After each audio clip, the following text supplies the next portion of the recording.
For your activity to constitute a campaign, it must be three things: organized, active, and focused on a goal. That goal is always behavioral change. That might mean encouraging your audience to adopt a new behavior or to stop doing something damaging.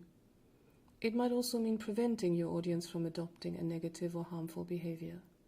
For the campaign to be effective, there are a few other points to remember, but we'll come back to those.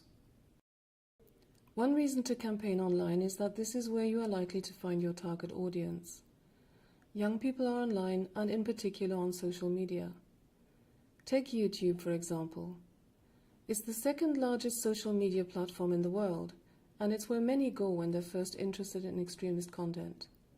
In fact, 70% of teens and millennials believe that YouTube creators shape culture and even their lives.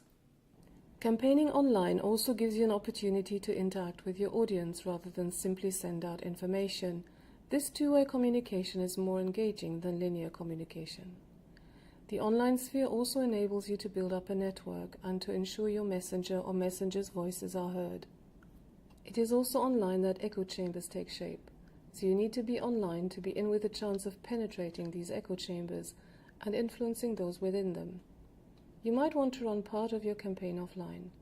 Maybe you'd like to encourage people to carry out a certain action. That's fine. You can use online platforms to spread the word and galvanize support. Team Jamal uses videos to create counter-narratives.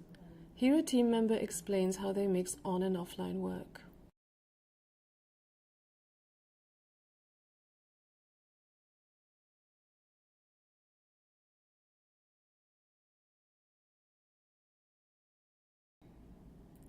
These were the words of a sociologist from Team Jamal back when the team was designing the campaign. You no doubt have a pretty good idea of who you want to reach with your messages. But how much do you really know about these people? A detailed understanding is the key to success. How does your audience receive and transfer information? Where can you find them online? What context are they living in? What language or terminology do they use? How do they think? Are you targeting people at risk of radicalization or those already on the path to radicalization? And don't forget the more obvious questions like age, gender, cultural background, and locality. Once you've answered all of these questions, you're ready to plan your campaign. This table is very similar to those used by commercial marketing strategists. If you can answer all of these questions, you have a fairly good understanding of your audience.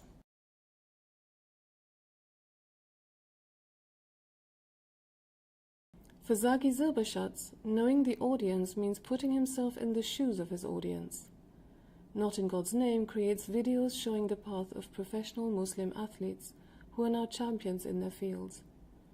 All were either refugees or are second-generation migrants. The objective of these videos is to counter propaganda that tells vulnerable young people that they have no chance in a hostile society that hates them.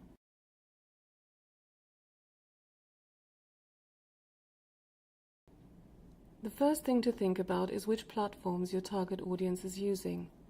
The big three are Facebook, Twitter, and YouTube.